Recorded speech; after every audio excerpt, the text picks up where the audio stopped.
Brethren in Christ, Laudetur Jesus Christus in Sequula. This is Timothy Flanders with the Meaning of Catholic. Jesus is King. Happy Friday in the second week of Lent. We're continuing our series, Pope Benedict Vindicates the Trads. This is a series of conversation among trads about the teachings of Joseph Ratzinger and his life, and later Pope Benedict, and how Pope Benedict vindicates the traditionalist position and the traditionalist movement. So we talked a little bit about in the part 1, 2, and 3 about some of the aspects that help explain the issues with Vatican II and afterwards. And we're about to get into Vatican II and Pope Benedict further. So today we're going to talk about post-war naivete and understanding what that is and why that is, and help that explain what happened at Vatican II, why it was done, why it failed. So we're going to get to that in just a minute. First, if you have benefited from this content, this is free content for all, but it's not free to produce. It does cost time and energy and money, and this lay apostolate runs on your donations. And we're hoping to grow further this year to really expand into something that really supports the Catholic lay apostolate. The Catholic lay apostolate is traditionally reclaiming the two swords doctrine, wherein lay people take a formative role in shaping Christian society. Right now, we live in a clericalist era, which has destroyed so much of the situation that we're having. And we need lay leaders to once again arise, as they have since Constantine the Great and before, to propagate the gospel, to Christianize society, to build Christendom. And so that's what this lay apostolate is all about. So please support us to help us grow so that we can do this and help support all lay people in reclaiming our roles as lay leaders and as families, Catholic families in this time. So patreon.com/meaningofcatholic, or you can also donate at meaningofcatholic.com. Coming up soon, we'll be talking further into more controversial topics. Tomorrow, we're recording a show on the demonology of geopolitics. So we're analyzing current affairs and looking at the ways that the fallen angels are involved in nations and in wars and rumors of wars. Just did the show yesterday about the conspiracy of Antichrist, the book of Revelation, understanding the situation through a Catholic lens, and understanding what is the true conspiracy, what are false conspiracies, and how do we navigate this as Catholic families. So we're getting more into that, obviously, with the consecration of Russia impending and everything going on. We're getting further into a lot more deeper things that are very controversial. So that's where that's the Guild family stream, is when we talk about all those controversial things. So that's what's coming up. So let's get on to our topic. Vatican II and the post-war naivete. Kennedy Hall, our confrere here at Meaning of Catholic, really put it very well when he said that Vatican II is the post-war council. And we can't really understand Vatican II, especially on a historical level, but even on a magisterial level, unless we understand the context, the historical context for what was going on at the time. Now, Pope Benedict, so what we're going to do here is we've talked a little bit about how Pope Benedict was right. Like, he has sort of trad positions, if you will, in certain ways that vindicate the trad position. Now, starting today and next week, God willing, we'll talk about his naivete and how Pope Benedict and Joseph Ratzinger's mistakes, his blind spots, actually also vindicate the trads.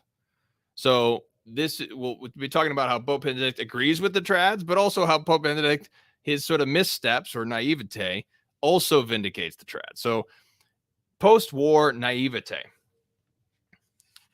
Let me start with this quote, actually. So this is from Peter Seewald, Volume 1. This is the magisterial biography of Pope Benedict. And this is describing the post-war world. Okay, so when we say post-war, we're talking after World War II. It says this. So this is talking about in Germany. This is Peter Seewald, page 132. Peter Seewald talking. It was a year, talking about 1945, 6, 7. It was a year of new possibilities and a new beginning out of the wreckage, resurrection from ruins. One of those incomparable moments history offers to pause, no longer to go on as before, a chance to change things, to kindle a light of hope. Those born later can barely fathom the emotions of that time, to feel on your skin what freedom means, to have a future again after being persecuted or even condemned to death in a free world. So this is what it felt like in Europe after the defeat of National Socialism. There was this great euphoria, this great optimism that the evil has been vanquished, and now we can finally rebuild. It was a nightmare, and now it's over. Not only that, there was a hero in that story for Europe. Here's what hermeneutic of continuity speech. So he's talking about the post-war naivete, the post-war optimism.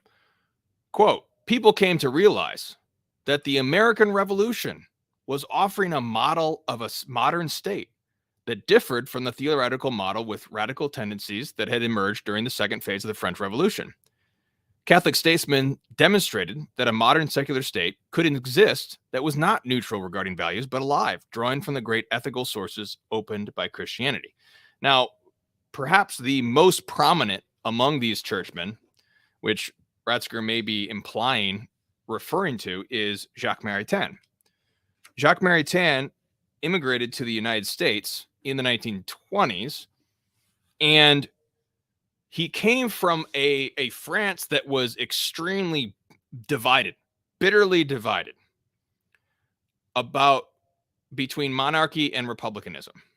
It was a France that had been torn by the French Revolution, by the genocide against Catholics, and had been bitterly fighting among Frenchmen for some 120 years at the time.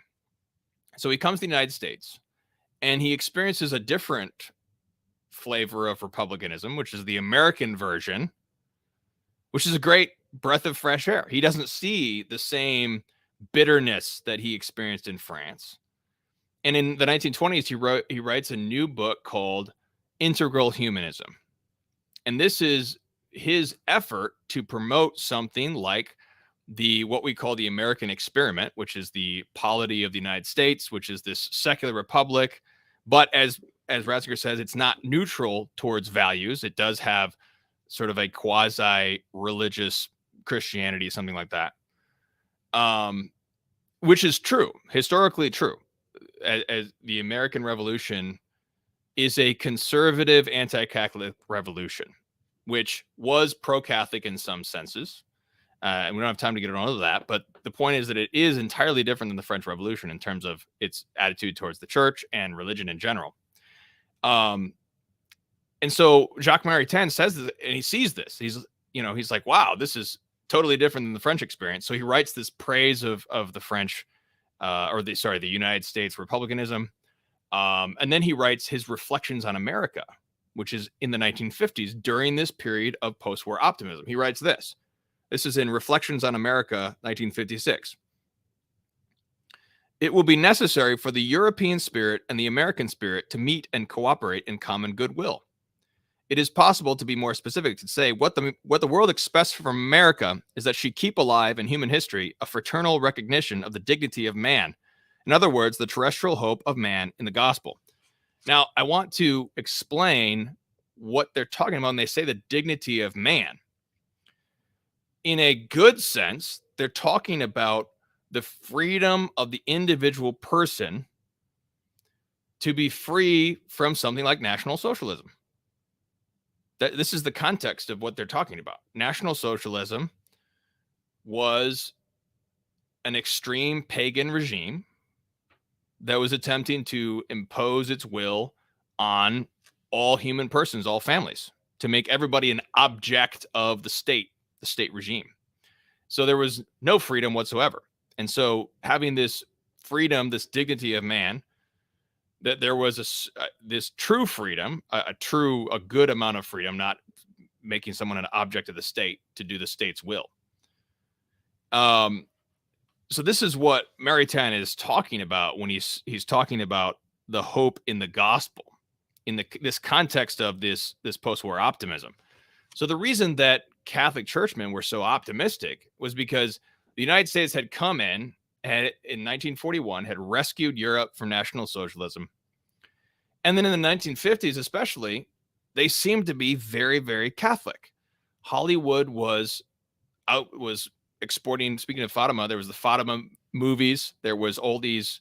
At the time, there was the Legion of Decency that had control over Hollywood. So the Catholic Church was basically controlling Hollywood. They were making clean movies. Fulton Sheen was the primetime TV. So he was a popular TV host. Fulton Sheen, a Catholic bishop, was on primetime television. Everybody was watching him in the United States. So Catholicism was in fact on the rise. There was actually a revival happening in the United States, whereas in Europe, it was extremely secular. France was extremely secular. It had become a mission country. There was the worker priest in France was an effort for the French to be re-evangelized. Germany had just been decimated by the Nazis. And now we have this freedom. We have this very seemingly pro-American, pro-Catholic America that has just rescued us from this nightmare. And so we need to understand where this naivete comes from. It's not just totally foolish. You can understand kind of where they would get this idea. As Seawald says, it's hard for us.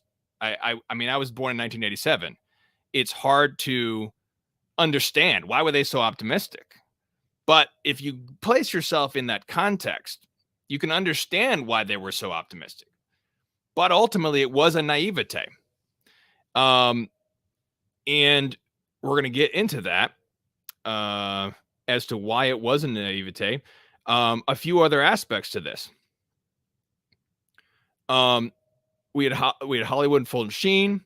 We had the foundation of the United Nations, which was in its essence of trying to prevent the catastrophe of World War. In that sense, it is an imitation of Christendom because it is attempting to keep peace in the same way that the Pope attempted to keep peace in Christendom and was far more successful for other reasons.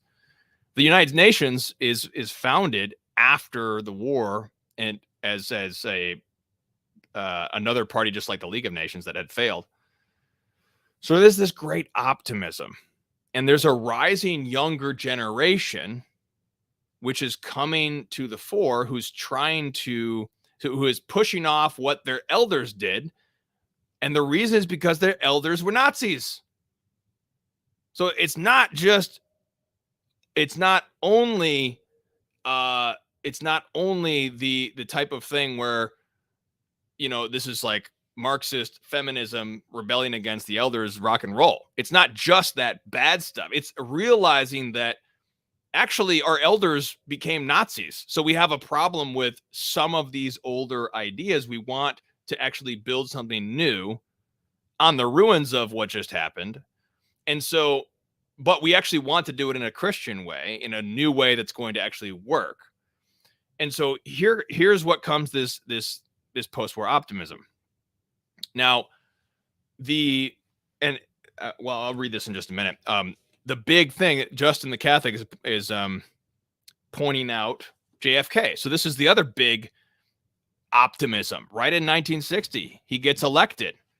JFK, first Catholic president of the United States.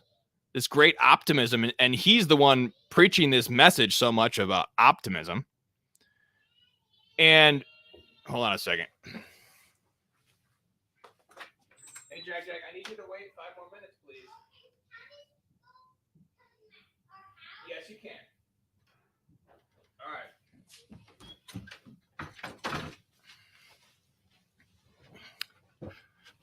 So, so JFK is, this new generation. He rides this wave of this new generation optimism, and he's a Catholic. The United States accepts him. This is a huge moment in the history of the world, in the history of the modern period, I should say. And then right when the Vatican II Council happens, you have the Cuban Missile Crisis.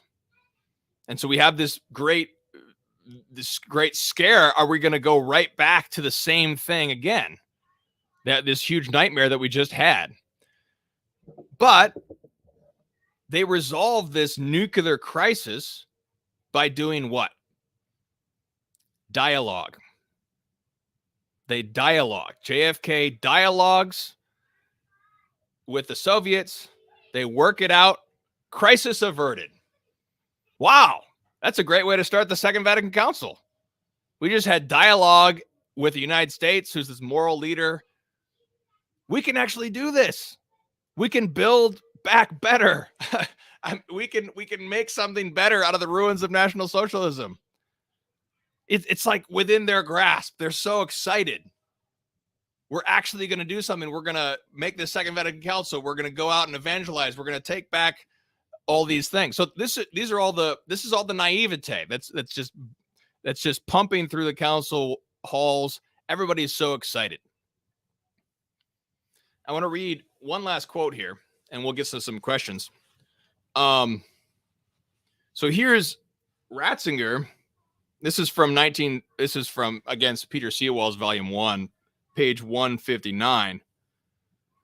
When Ratzinger became Pope, he also said at a youth gathering in the Vatican in 2005 that his decision to enter the service of the church had explicitly been a counter-reaction to the atrocities of the Nazi regime.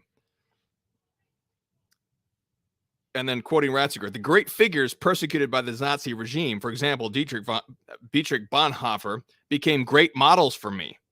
And then he lists some other great anti-Nazi figures, for example, Edith Stein, St. Teresa Benedicta. So there's actually this strong clerical class, like somebody like Ratzinger, who views his own priesthood as entering into this post-war optimism directly opposed to what just came before the Nazis. Because the Catholic Church in Germany opposed the Nazis from day one to the end. And you also have Henri de Lubach. He was, one of these big figures, and he was a part of the French resistance. The French Vichy regime was totally discredited, which sought to appease the Nazis for some form of peace, whereas Free France of Charles de Gaulle became Pétain was actually sentenced to death, but he got commuted. So that division in French society continued to be very, very bitter. So this is the reason for this post-war optimism, and we need to understand it sympathetically. Why did it really happen? Why did they get so hoodwinked by this naivete? Well, here's why. This is what this situation was like. And that's why one of the most important things we need to understand about Vatican II. So like when Dignitatis Humanae comes out in the very first paragraph and says, man more and more is searching for human dignity and all this. Well, that's the same thing that Pius XII said in 1944 in his Christmas address about democracy. Pius XII was also seeing there is this shift towards a democratic system because of the positive aspects of the United States. And so because there was enough good things in the United States and the time, there was enough good things happening, good churchmen like Ratzinger let their guard down. They let their guard down. They bought into this naivete. They didn't realize that the enemies of Christ were plotting and plotting and plotting. And that's the reason for this situation. And so we'll talk next week, God willing, about who were the evil actors, who were the malicious actors at this time, so that they were able to pounce on this naivete and cause the crisis that we have now. So this was this weak spot, this sort of weak point in the stronghold of the church. It was this, as John the 23rd said, opening up those windows to the church, and that was opening up the windows was this naivete. And so when we understand that it's naivete, then we can properly understand what Vatican II did. Why did it do it? Why did it approach it this way? And then why did it fail? So that's all we have. Let me get to some of these questions. Have you read Christopher Dawson's historical works? Yes, my book is based on City of God versus City of Man is an attempt to synthesize the work of St. Augustine, City of God, and Christopher Dawson's historical works. That's Christopher Dawson, in my view, and the view of many, is the greatest 20th century historian out there. I have almost all of his works. So yeah, anything by Christopher Dawson, go read it. But that was Christopher Dawson he actually has this text right here, The Judgment of the Nations. This one was written during World War II. And so he's reflecting on the fact that World War II is the wrath of God, very much along with Fatima, obviously. It doesn't appear that he was very well versed in Fatima, but he was able to perceive this because he was such a pious Christian historian. Let me just take a look. Yeah, With Burning Desire by Pius XI is a great work on the evil of National Socialism, politically, socially, and culturally. Yes. And there's a lot of myths and lies about the church under the Nazis, but the bottom line is, looking at the historical record, the hierarchy, the papacy, the bishops, the greatest layman at the time, Dietrich von Hildebrand, were fighting tooth and nail against the Nazis and defending the Jews and other groups that were targeted. Themselves, Catholics were among the greatest targets against this regime. So anyone who tells you otherwise is really buying into these myths that were propagated after the war. What's the verdict on Action Française? I'm not sure what you're asking, but it was suppressed in 1927. Very much falsely. It was a terrible mistake of Pius XI. Terrible mistake, which was a disaster. It really was a disaster for the church in the 20th century.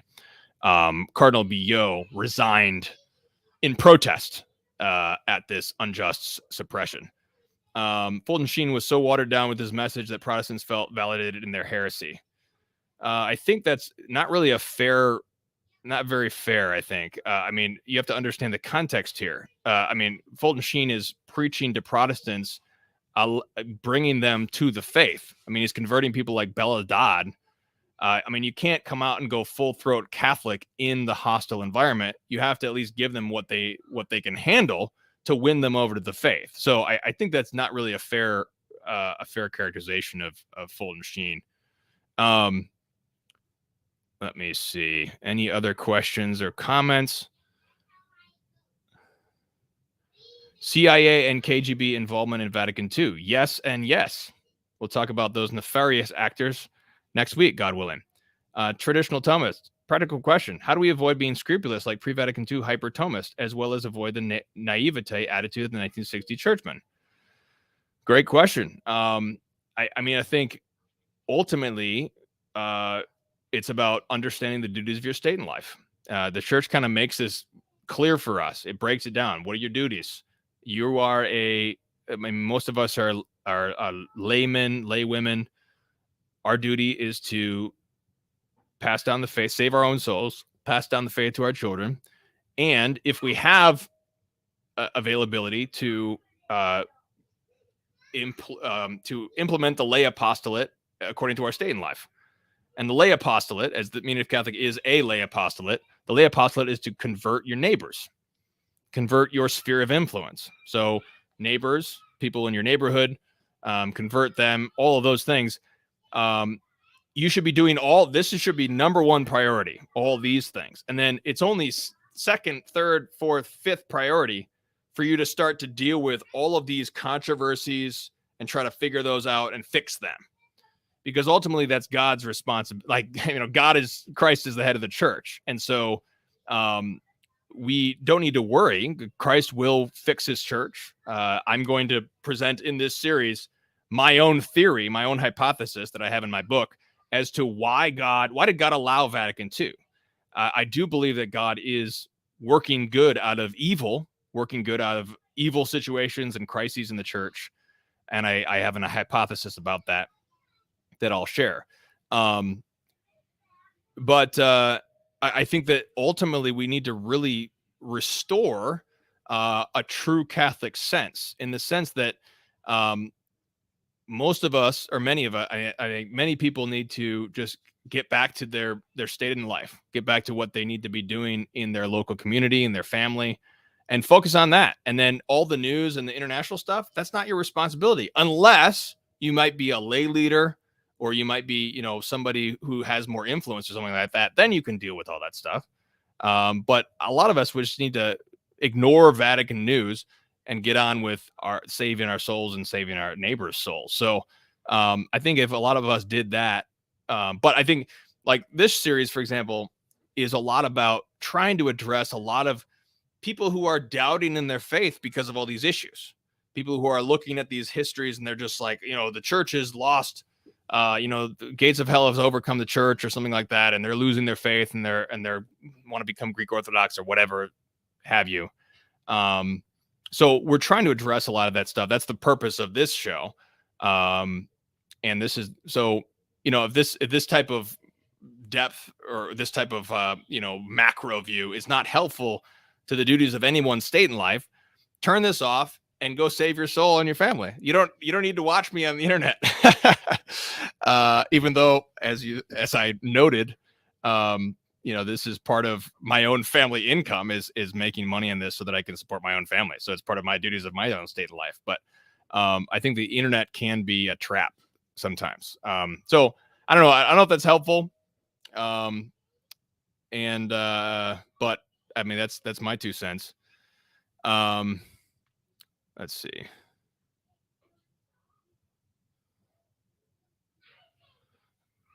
Yes. Axiom for us says the condemnation was reversed by Pius XII in one of the first acts of his pontificate in 1939. So everybody knew it was wrong, or a lot of people did. And then Pius XII immediately reversed it. But by that time, it was too late. So the period of 1927 to 1939, many liberals had already taken over the episcopate because of that.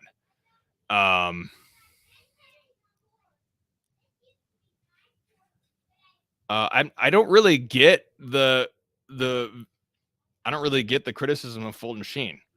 I mean, shouldn't we just be shouldn't we be happy that we have a solid Catholic who is bringing the gospel in the 1950s and bringing the Catholic faith to a wider audience?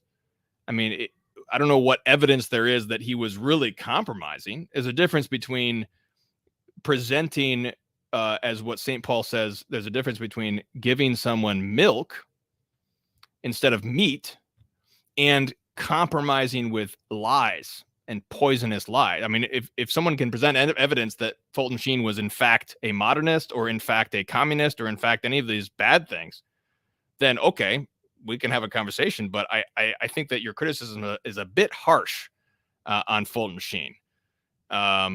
So that's my take. I mean, I'm not like an apologist for Fulton Sheen, but I don't really get why everyone's kind of there's not everybody, but there's a few people in the chat just kind of negative about Fulton Sheen. But as far as I can tell, he was a solid bishop, anti-communist. Yeah, just because he didn't go full anti-Vatican II after Vatican II.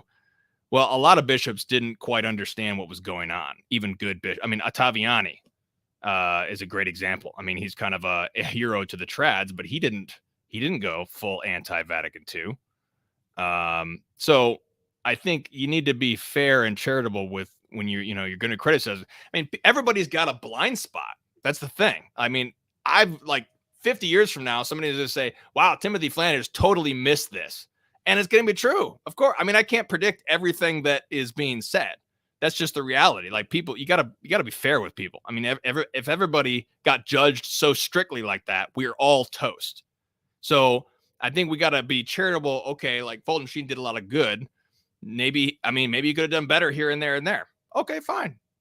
But that's kind of I mean, that's just a charitable approach to your own father in the faith who has now gone to his eternal reward. So I think we need to be a little bit more charitable, but that's just my take on that. So, all right, well, that's all we have. Let's offer up an Ave to Our Lady of Fatima, praying for the consecration to come, that it may be according to Our Lady of Fatima, and for peace in Ukraine, the conversion of Russia and Ukraine, the conversion of all of our souls before the dread judgment seat of Christ. In nomine Patris et Filii Spiritus Sancti. Amen.